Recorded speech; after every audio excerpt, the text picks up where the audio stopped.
Assalamualaikum warahmatullahi wabarakatuh. Kami akan menjelaskan analisis kasus tentang eksploitasi anak dalam tinjauan hukum dan HAM. Saya akan membacakan peserta.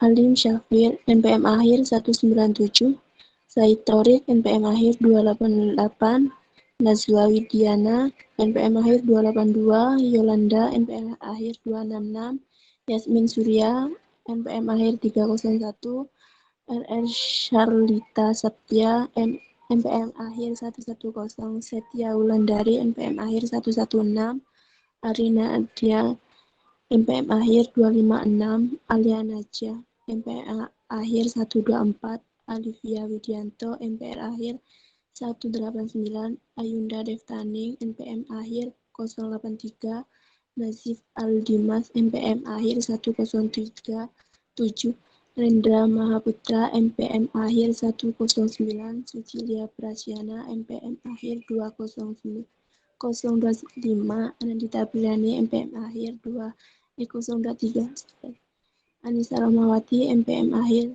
029. Next. Adapun daftar isi yang pertama ada teori, 2 analisis kasus, 3 laporan KPAI, dan keempat kesimpulan.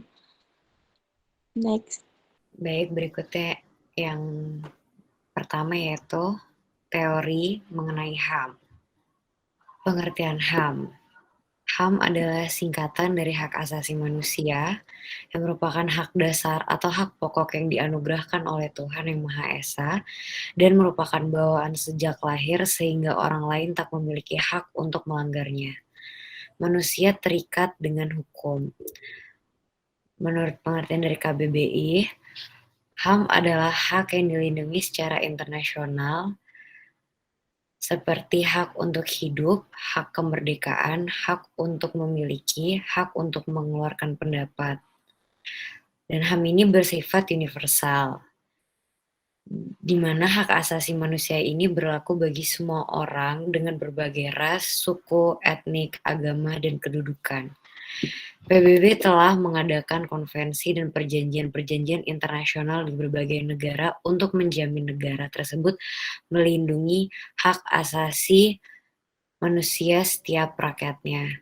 Dan dalam undang-undang di Indonesia, HAM ini tertera pada Undang-Undang Nomor 39 Tahun 1999. Berikutnya dilanjutkan oleh rekan saya.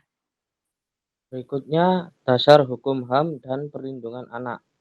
Setiap manusia tanpa terkecuali memiliki HAM atau hak asasi manusia. Sudah seharusnya HAM dijamin secara penuh oleh negara karena HAM adalah hak dasar setiap manusia di bumi. Indonesia memiliki beberapa landasan hukum yang dijadikan dasar untuk menjamin terpenuhinya HAM setiap warga negara Indonesia. Dalam landasan hukum tersebut dijelaskan mengenai hak yang didapat setiap warga negara Indonesia. 1. Berdasarkan Undang-Undang Nomor 39 Tahun 1999 tentang hak asasi manusia. Pengertian hak asasi manusia ialah seperangkat hak yang melekat pada keberadaan manusia sebagai makhluk ciptaan Tuhan Yang Maha Esa, yang wajib dihormati, dijunjung tinggi, serta dilindungi oleh negara. Lalu yang kedua, Undang-Undang Dasar 1945 tidak hanya menjadi landasan konstitusi negara saja, namun juga menjadi salah satu landasan hukum HAM di Indonesia. Dalam pasal 28A hingga 28C Undang-Undang Dasar 1945 dijelaskan hak asasi manusia setiap warga Indonesia pada pasal 28C Undang-Undang 1945. Jelaskan jika setiap warga negara juga memiliki kewajiban untuk menghormati hak asasi manusia orang lain serta menjalankan hak dan kebebasannya sesuai dengan undang-undang yang berlaku. 3. Tap MPR nomor 17 MPS 1998 tentang hak asasi manusia. Ketetapan MPR ini menugaskan lembaga tinggi negara serta aparatur pemerintah untuk menghormati, menegakkan, serta menyebarluaskan pemahaman mengenai hak asasi manusia. Ketetapan MPR ini juga menjadi salah satu upaya pemerintah pusat untuk menghadapi masalah pelanggaran HAM di Indonesia. Lalu akan dilanjutkan oleh rekan saya. Selanjutnya, pengertian eksploitasi anak. Eksploitasi anak merupakan perbuatan memanfaatkan anak secara sewenang-wenang yang dilakukan oleh keluarga atau orang lain, dan memaksa anak melakukan sesuatu yang dapat mengganggu tumbuh kembang mental dan fisiknya. Eksploitasi anak berarti menghilangkan hak-hak anak. Anak merupakan kelompok usia rentan yang harus diberikan perhatian oleh semua pihak, utamanya anak yang menjadi korban eksploitasi, orang tuanya, dan keluarga terdekat hendaknya melindungi anak dan bukan mengeksploitasinya untuk kepentingan pribadi yang bisa berdampak buruk pada masa depan anak dan bangsa. Pemerintah sebagai pemangku kebijakan perlu memastikan ketersediaan regulasi lengkap serta teknis pelaksanaannya di lapangan. Selanjutnya yang kedua yaitu analisis kasus tentang eksploitasi anak. Dasar hukum eksploitasi anak. Dasar hukum mengenai eksploitasi anak telah diatur dalam pasal 76I Undang-Undang 35 tahun 2014 tentang perlindungan anak, bahwa setiap orang dilarang menempatkan, membiarkan, melakukan, menyuruh melakukan, atau turut serta melakukan eksploitasi secara ekonomi dan atau seksual terhadap anak. Dan di dalam pasal 88 menjelaskan apabila setiap orang yang melanggar ketentuan sebagaimana dimaksud dalam pasal 76I dipidana dengan pidana penjara paling lama 10 tahun dan atau denda paling banyak 200 juta rupiah. Selanjutnya akan dilanjutkan oleh rekan saya. Terima kasih. Faktor yang mempengaruhi eksploitasi terhadap anak. Yang pertama, faktor kemiskinan. Kemiskinan merupakan faktor utama yang diyakini sebagai penyebab utama anak-anak terpaksa terjun dalam dunia kerja.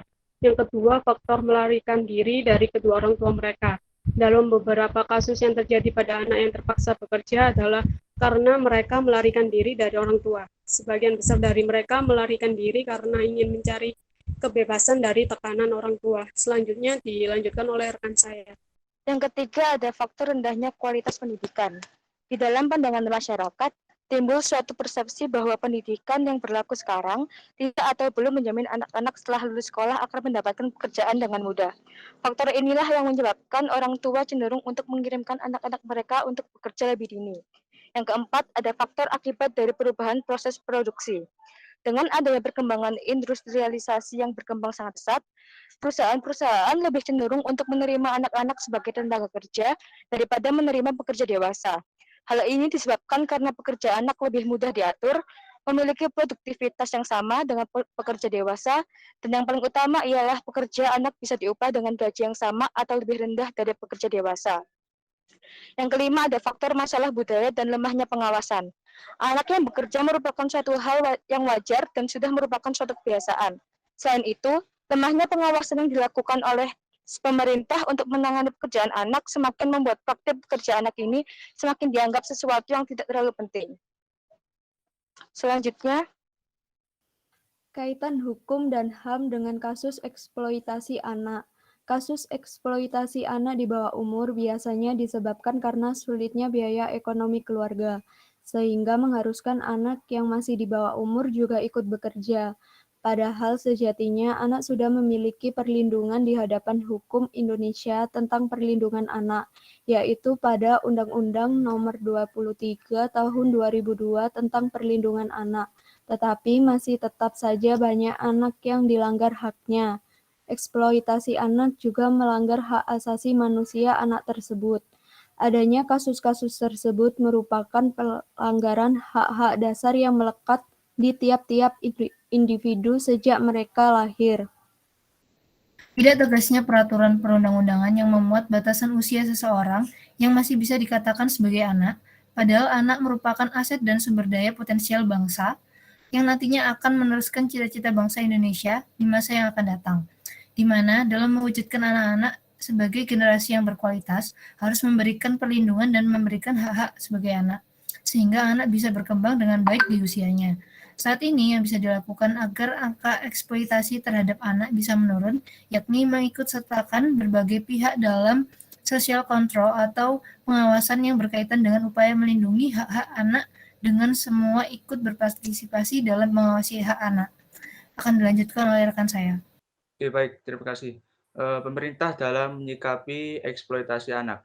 Pemerintah dalam menyikapi hal ini di pasal 13 ayat 1 Undang-Undang Nomor 23 Tahun 2002 yang mengatur tentang perlindungan anak yang di dalamnya terdapat hak anak yaitu mendapat perlindungan dari perlakuan eksploitasi baik ekonomi maupun seksual.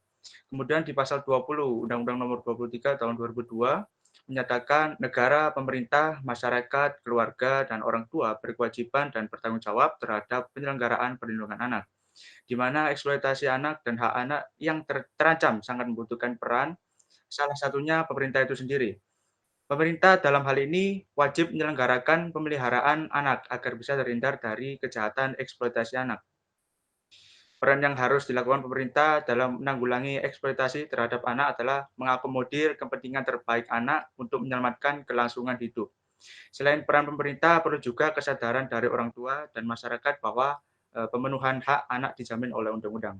Selanjutnya dilanjutkan oleh teman saya. Tingkat eksploitasi terhadap anak yang bekerja. Anak yang bekerja melebihi jam kerja. Yang pertama adalah anak yang bekerja melebihi jam kerja normal yang diperbolehkan.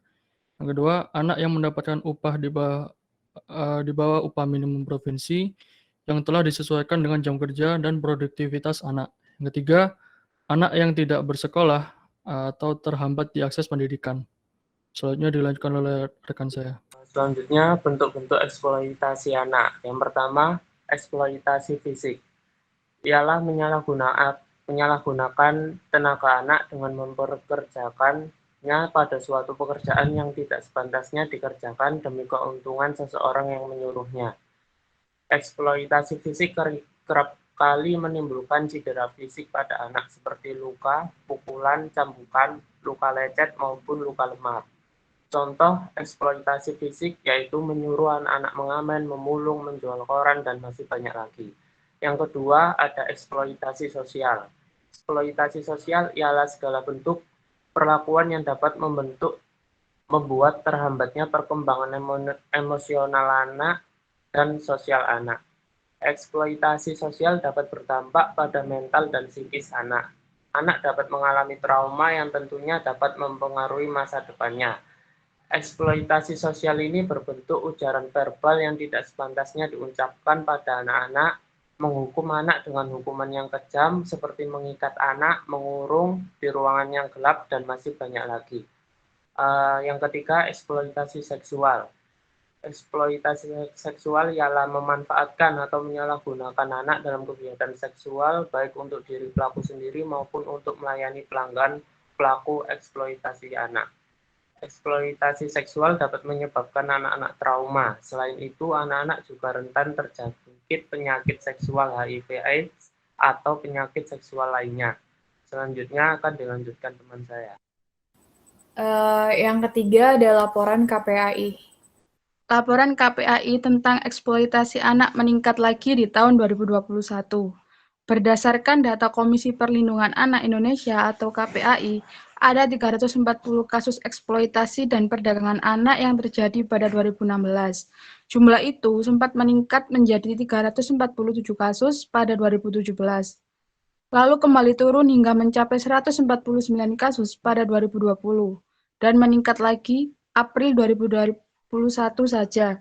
Sudah ada 234 kasus eksploitasi dan perdagangan anak yang terjadi di dalam negeri. Dari 234 kasus tersebut, sebanyak 217 kasus terkait dengan prostitusi, 14 kasus terkait eksploitasi, sedangkan 3 kasus perdagangan anak. Selanjutnya akan dibaca oleh rekan saya.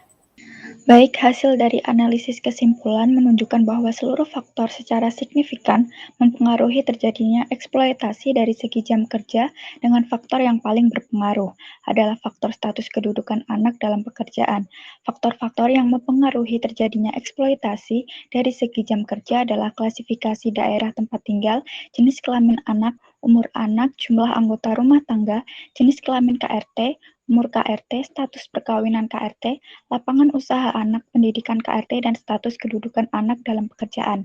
Nah, faktor-faktor yang mempengaruhi eksploitasi dari segi upah kerja adalah klasifikasi daerah tempat tinggal, jenis kelamin anak, umur KRT, lapangan usaha anak, status kedudukan anak dalam pekerjaan, pendidikan KRT, dan jam kerja anak. Dengan faktor yang memberi pengaruh paling besar adalah jenis kelamin anak.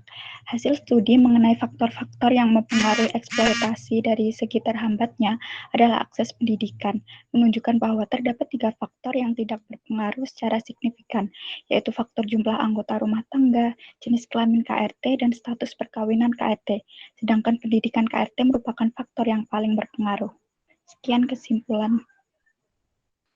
Baik, terima kasih presentasi dari kami.